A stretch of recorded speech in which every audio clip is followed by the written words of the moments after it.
Hello. Welcome to another great episode of Grow Through Positivity. Today I'm excited to have Ari on. Ari's going to introduce himself. And Ari, just don't tell the audience how we met. So, other than that, we're going to share everything about the excitement of Ari's journey. So, Ari, take it away, introduce yourself to the audience, and we'll get started. Hi. First of all, thanks for having me on your podcast. It's a pleasure. It's an honor. And let's dive right in. So basically, my name is Ari Koth. I was born and raised in Manchester, England. And I'm actually European, Mancunian, English, whatever you want to call it. And then I got married here in the US. And, as it goes, like you get married, you start going into the business world, into getting exposed to different types of industries. And I was always passionate and creative in the design space. And that led me into my career in the interior design industry. And basically, let me introduce my company. My company is Ari K Design. As you can see behind me, interesting enough, it's the other way. Each platform has a different way of presenting. The camera represents the background anyway. So basically, Ari K Design, it focuses on commercial interior design. That's schools, schools, multifamily projects, stores, offices, anything like that. And we try to keep it in the commercial zone. We do also the space planning and the interior design for those projects. And we try not to focus and get into personal homeowners and people that do their own personal houses, because it takes a lot of time and effort. And we focus more on, I feel it's two different industries, and we focus more in the commercial industry. And I work, Baruch Hashem, I'm in the industry, I'm quite new versus my competitors. I'm actually 3 years in my business is open now 3 years. And we've come thus far in the industry. Baruch Hashem, our name has grown out there. Our clients are extremely happy. And our clients come to us by word of mouth. That just shows us how happy our clients are. And we have projects all over the world, ranging from Canada, England, all over the United States. We actually did a school in Las Vegas. They actually came to me also through LinkedIn. And Baruch Hashem, our clients are extremely happy, and we focus. Our main strong point is our customer service. Every call, every email, every WhatsApp, everything is answered within 3 hours of when the message is being sent. And it's always taken care of. We always feel taken care of. And then that's besides the exceptional designs that we present to our clients. It's always the unique, especially when it comes to schools, stores, something like that. You want to have something unique that stands out, and not just the regular, it's a nice, classy store, but you want to also have something unique that's going to stand out, and it's going to be different. In Borough Park, there's a shul on every block. So you want your shul to stand out. You want your store to stand out. You know what I mean? Just how the store came to me on 13th Avenue. There's every one after each other, their stores. And they came to me and showed me his exterior design. I said, it's very nice, it's very classy, but nobody's going to notice you. You walk down 13th Avenue and it's going to be the same. It's the same as next door to you. So it's not like in 3 years, we're just going to change the sign on top and nobody's going to know you were ever there. That's how it works with 13th Avenue. Stores open, stores close, and nothing major. So I said, I have an idea for you. I have something in mind. And something that could really, anyone that goes down 13th Avenue is going to be wow, I've never seen that. Nobody's going to miss you. And we actually hit it off. The regards, it's US Tiles on 13th Avenue, corner 40. It's a corner building. It's a very nice arch. And everybody that passes by is wow, what's this store? Whoa, this is, nobody forgets about it. Nobody misses it. And that's what we do. When it comes to shul, the same with the shul. You want to have something unique. And then we deliver detailed, beautiful, detailed spec books. That's a breeze to follow through. It's the construction documents and how to actually execute those projects. And the contractors really love working with us because of that thing. They have this spec book. It's very easy to understand and it's easy to follow through, and we put in a lot of time and effort in that space. So we have a perfect product and we have exceptional customer service, and those two together make a great company. Awesome. So I want to ask you real quick to go back in what you mentioned. When was it that you recognized that you want to start on your own or go on your own and take that entrepreneurial leap?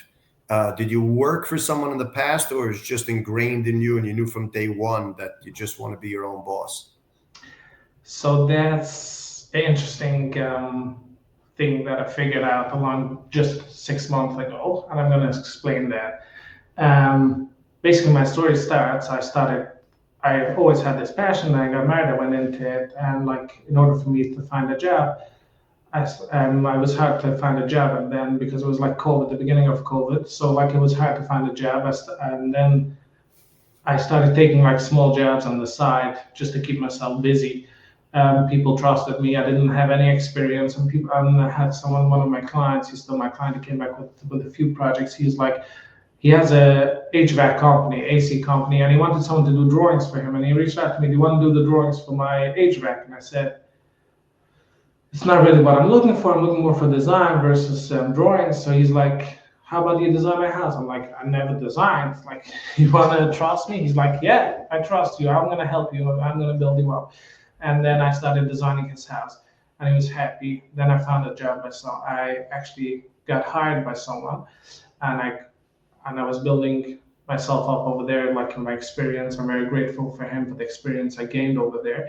And in the meantime, I was also having my clients on the side. And at some point, there was like too much to balance both of them. So I had to leave my job because I couldn't like go to the tile store during the day, choose tiles, all those things, because I couldn't balance both of them. So I actually took that leap of faith and I jumped in to open my own business. And that ran smoothly for 2 years, 2.5 years. And in that 2 years, I hired my first employee. And I think this could help a lot of people in this industry, especially to understand. This point I think is very important for people to understand. Like when I'm very passionate, I'm very creative, I'm a designer, but I'm not a business owner. And I took that leap of faith, and everything worked well for me. I'm in the service business. I'm doing the service. My clients are happy. Everything works. But am I making money? No, I'm not making any money. Not the kind of money I'm looking for. And I see it in the service industry. People are like, okay, everything works. So like, you don't look at it as a product because you are selling a service, right?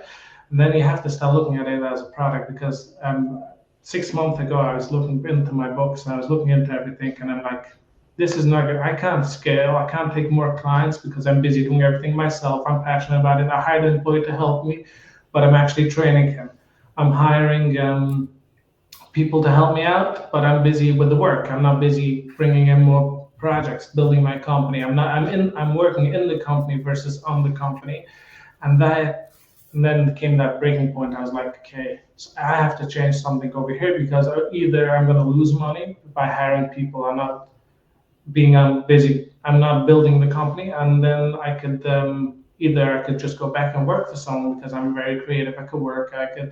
I'm a good employee. So when I took that leap of faith, nobody told me what a business owner is. I don't have zero experience about being a business owner. I'm a very good designer. I'm very creative, but I'm not a business owner.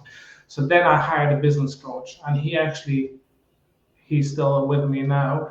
And he helped me build my business into a business, look at it as a product. And I stepped out of actually being the creative one, hired the right people, hiring the right team, and that's when it became a business. So I'm looking at it like my business started about 6 to 8 months ago, but I'm being in this service, I was like 3 years.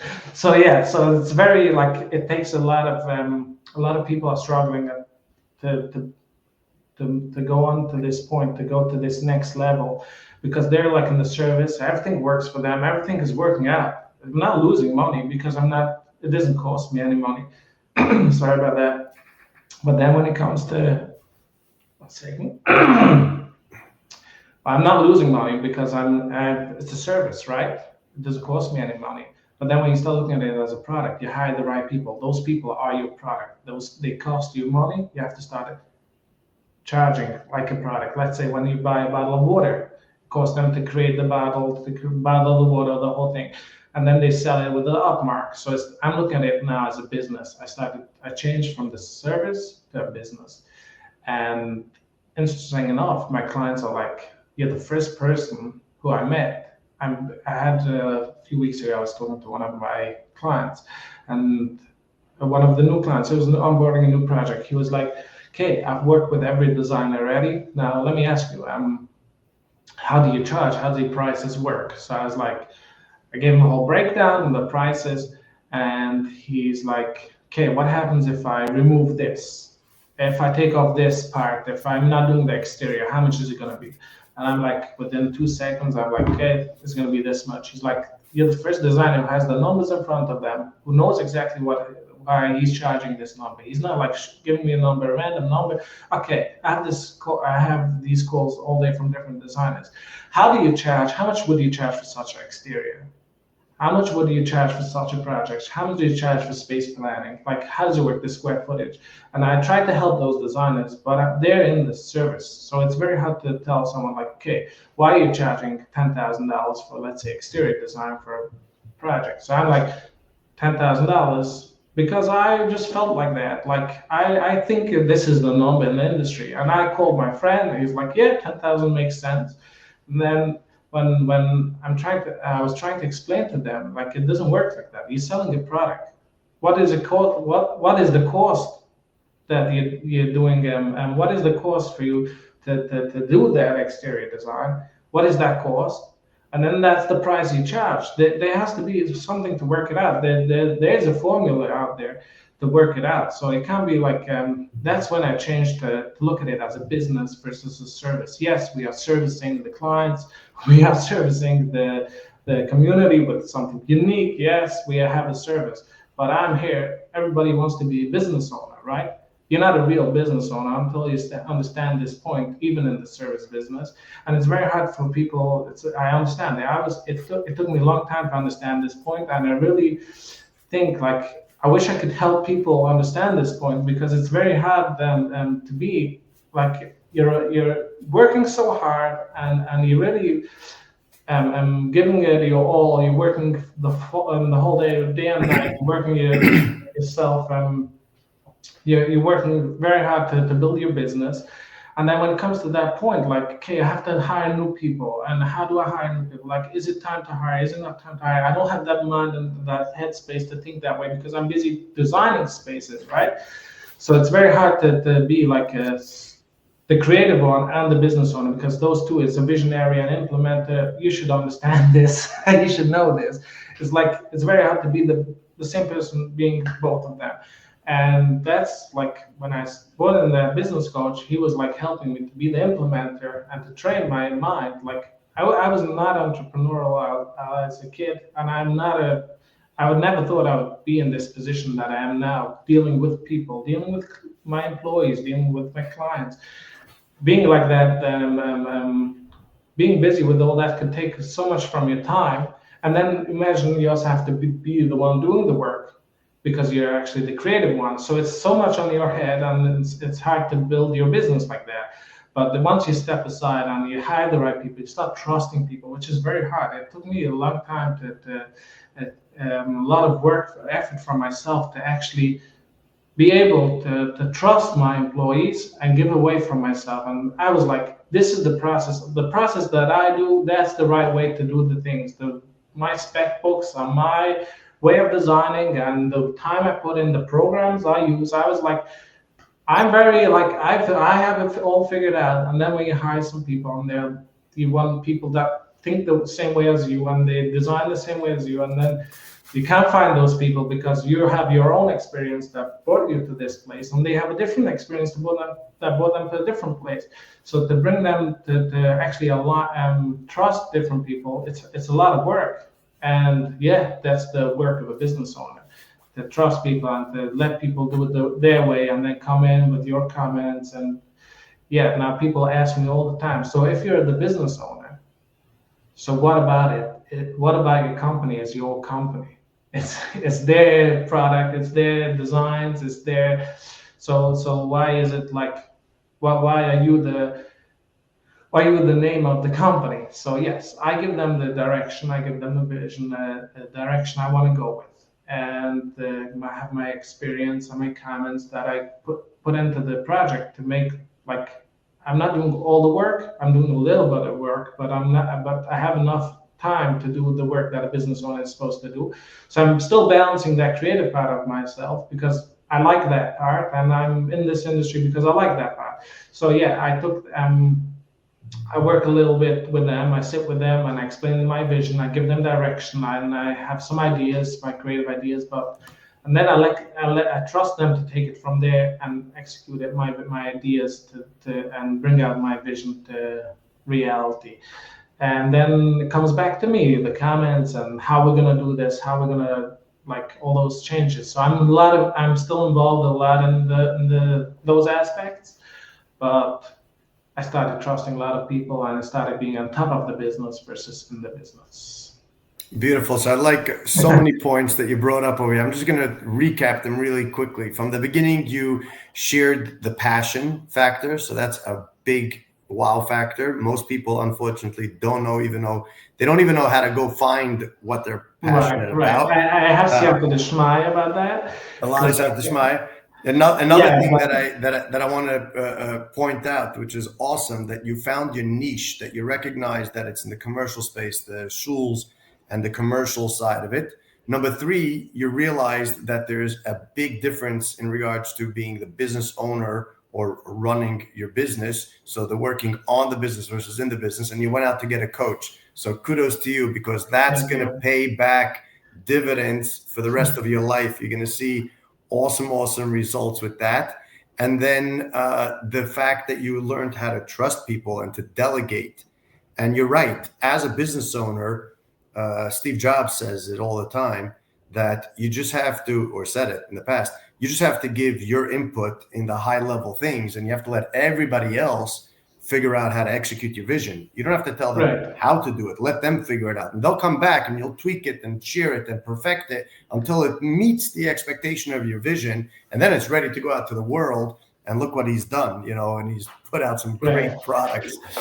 So I really appreciate that. I know we went over on time, so we'll have 2 segments of this thing. Really quick, any books that you read? And the last thing that you mentioned, which is the most important part, which I know we skip and we always leave it to the last, and I have that habit as well. It happens with a lot of siyata d'shmaya. Like, the right things fall into place and happen at the right times. Allow yourself to go to those places so that you could see the siyata d'shmaya. But with that, I want to go back. Any books that you read that you found helpful in regards to maybe on the business or in the business, or trust and delegation, or any of that? So I'm not a big reader. Like, I don't read a lot, only on Shabbos. Like, as we all only have time on Shabbos to read. First of all, like, I only read one book about business from cover to cover, which is, it's not even about business. It's about, you're revealed from what's his name, Halper. Now I forgot his first name now, slipped my mind. You're revealed. His book is, like, as I said, it's hard work to change from being in the business and trusting people. So that book really, one of his main points that he speaks about is understanding the difference between your heart and your mind, and being able to separate that and to think like, okay, what are my emotions doing and what is the right thing to do? And I use that all the time in my business. The whole day I use that thing, like, there's so much emotions involved. So much, especially with dealing with employees, dealing with clients, there's so much emotions, like, that could override your thinking straight. But that's the right thing is to do, to start thinking like, what's right for the business, what's the right thing to do, and then using your emotions to do it in a nice way, not being like, okay, that's what I have to do, and let's do it in a rigid way. No, let's do it in the right way, but use your emotions after your mind versus your emotions before your mind. Beautiful, beautiful. I thank you for that. And with that, we'll come to the conclude to this episode. Thank you so much, Ari, for coming on and sharing your wisdom, your experiences, and your journey with us. I wish you only the best and a lot yishat l'shmaya mitasach hatzlucha. Thank you for coming on. Thank you. Bye.